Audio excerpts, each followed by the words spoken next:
Group wise বসেন, যারা project করছেন একসাথে বসেন, 15% মার্কস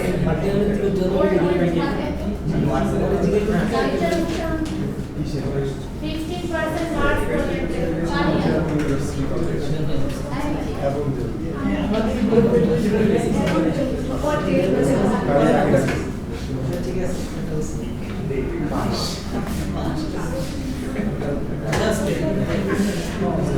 একটা সামারি লিখেন প্রজেক্ট সম্পর্কে, নিজের যে প্রজেক্টটা করবেন এই বিজনেসটা সম্পর্কে একটা সামারি লিখুন।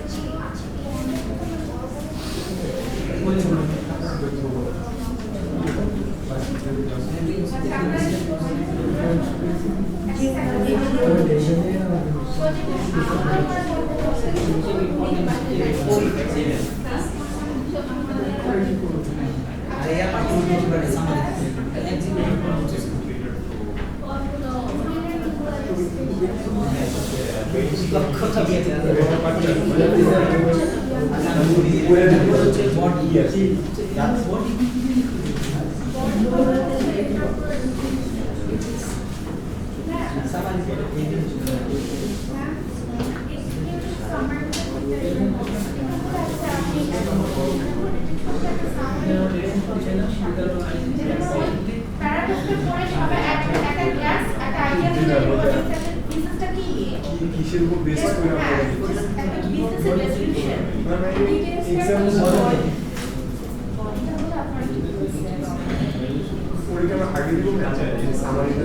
এখন এটা একদম আমরা একটা প্রজেক্ট করছিলাম তখন মানে সামারিটা যেটা ছিল ফার্স্ট এজ যাদের এটা দেখে বুঝে যায়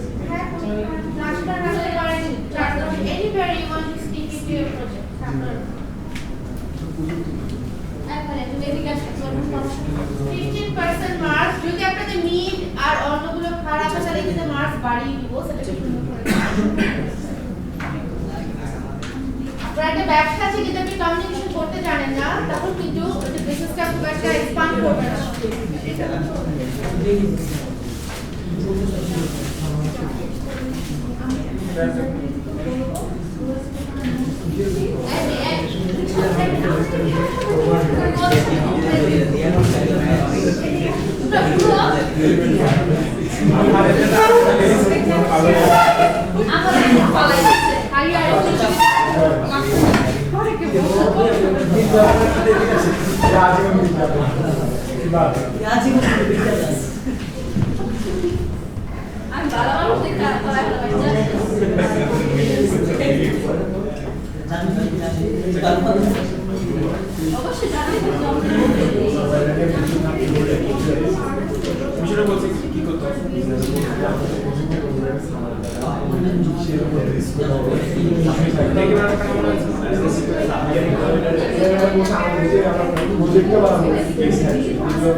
আপনার বিজনেসের মেইন চ্যালেঞ্জগুলো কি, মেইন রিস্কটা কোথায়, লস খাওয়ার বা মেইন রিস্কের খাতগুলো কোথায়, আপনার বাজেট কত, ইনভেস্টমেন্টটা কিরকম, এভরি ডিটেইল না দিলে এটা বিজনেস প্রজেক্ট হবে না, বিজনেস প্রেজেন্টেশনও হবে না। হ্যাঁ আমরা আসলে এই জিনিসগুলো নিয়ে কথা বলছিলাম, কে কোন সেক্টরটা এটা করতে, কে হচ্ছে বাজেট কেনরা দেখতে, কে হচ্ছে হ্যাঁ ওটা কাজে ডিস্ট্রিবিউট করে এটা আমাদের ধরবে না এই স্যার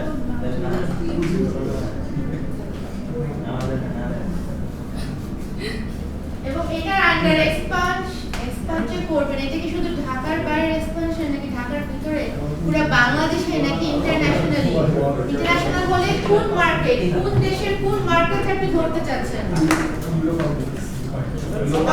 অনেক জায়গা আছে চিন্তা করার না।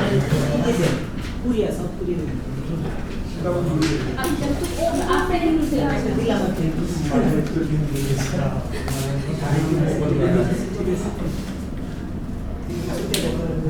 এটা কি এখন লিঙ্ক হবে understand Try to sort out the points.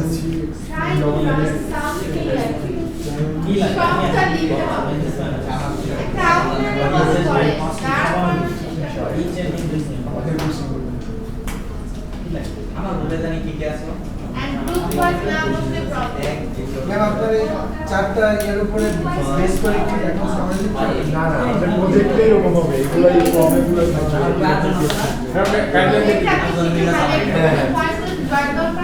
Discuss করে মেন রিস্ক কি থাকতে পারে আমাদের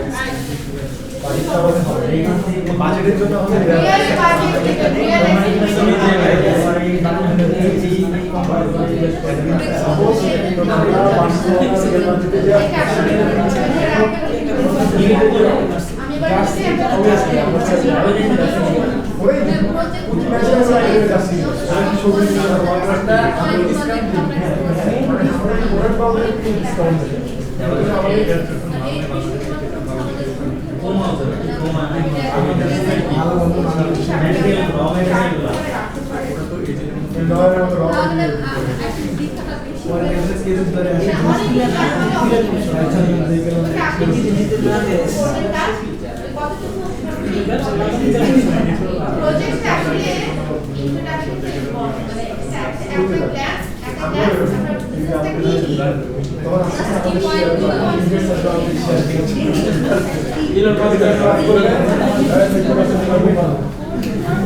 জ্যাকমার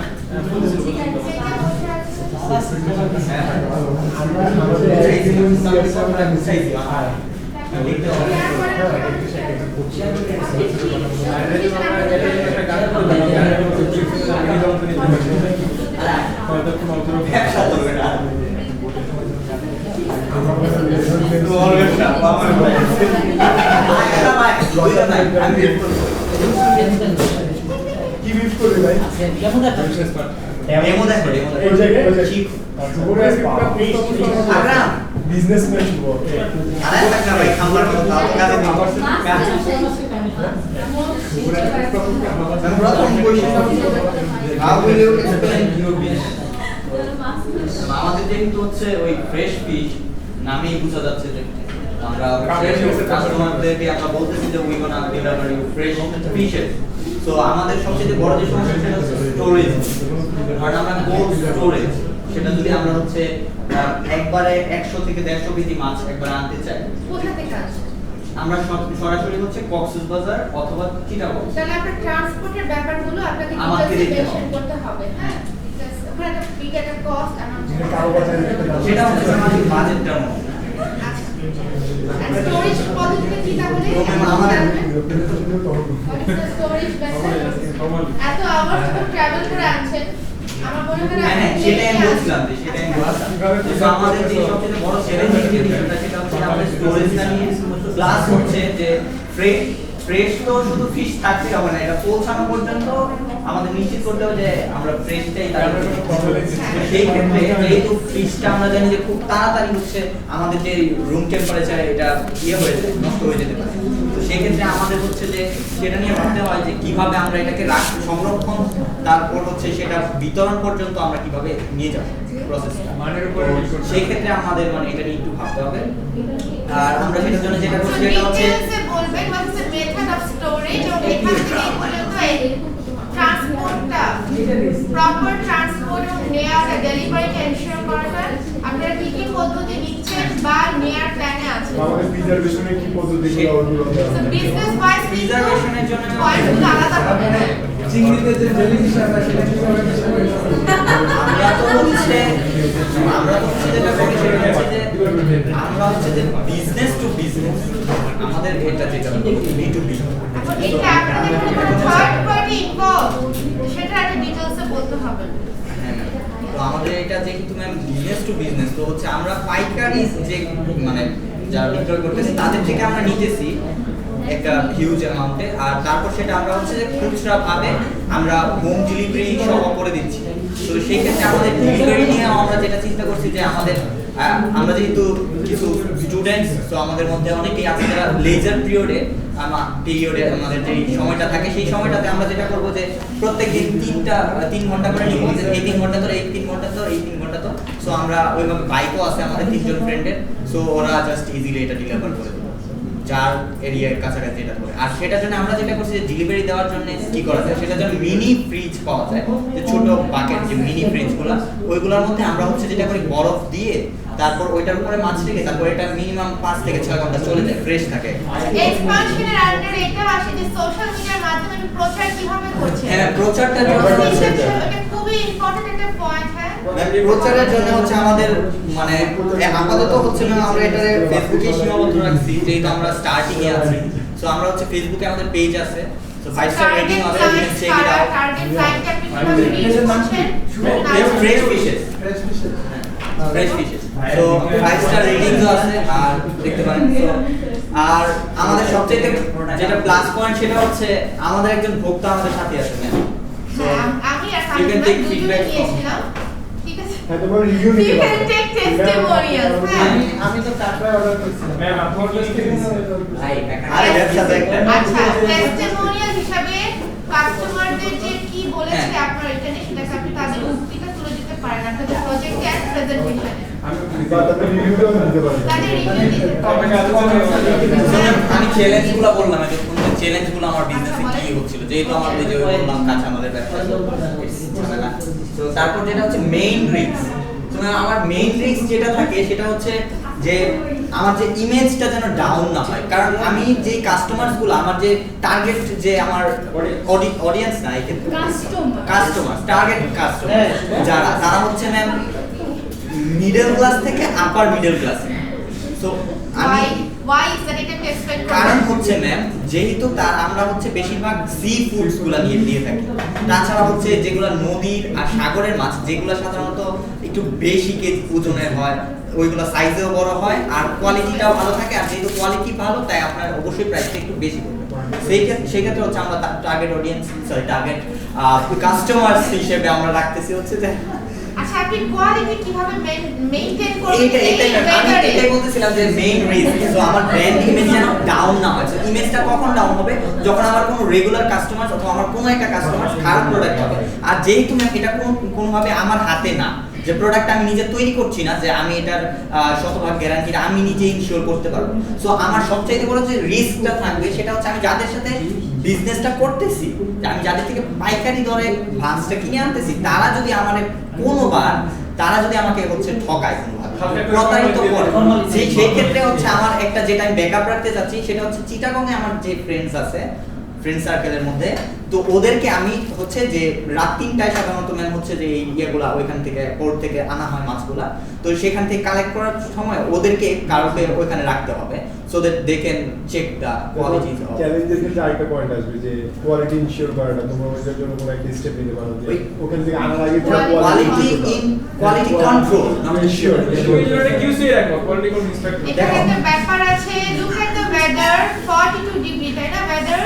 সো ওয়েদারের ব্যাপারগুলো আপনি নিয়ে আসতে পারেন, হ্যাঁ, quality assurance quality checking estimated budget. তোমার কাস্টমার তখনই ফোন করবে যখন তোমার কোয়ালিটিটা যতটুকু এক্সপেক্ট করতেছো ততটুকু পাবে। সুতরাং কোয়ালিটিটাই নেই, তোমার কোয়ালিটি ধরে রাখাটাই তোমার নেই, না হলে তোমার থেকে ফুড কিনবে না।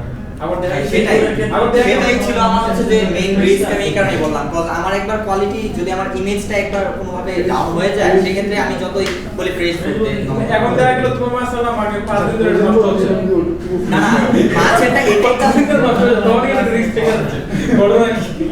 সো বিজনেস মানে হচ্ছে তোমাকে হচ্ছে বাউন্ডারিজের বাইরে আসতে হবে। হ্যাঁ, তো তুমি হচ্ছে বাউন্ডারিজের মধ্যে যদি থাকো তাহলে চাকরি করো, অফিশিয়াল ফুড।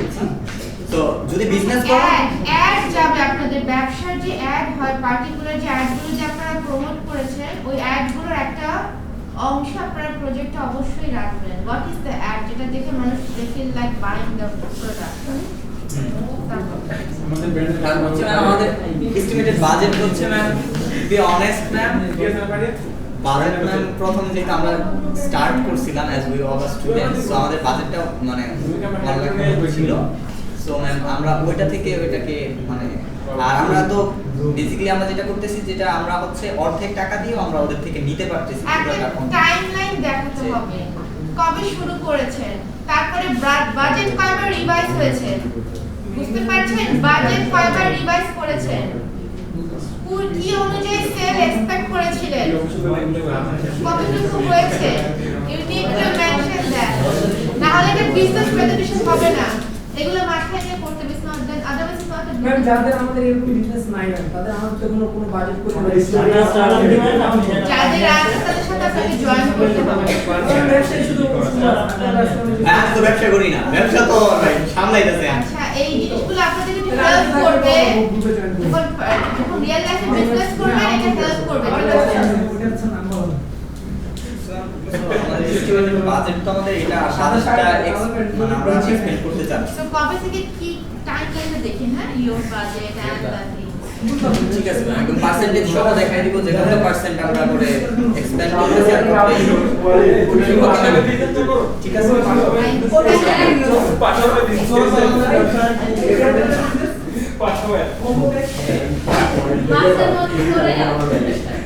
সো ঠিক about it চিন্তা করেছে বাকিদের কথা নিয়ে বাকিরা কিন্তু শেয়ার করবে দেখতাছি না খাইছি তবে আমি নেক্সট ক্লাসে শুনবো আজকে না শেয়ার করতে আজকে বা পোস্ট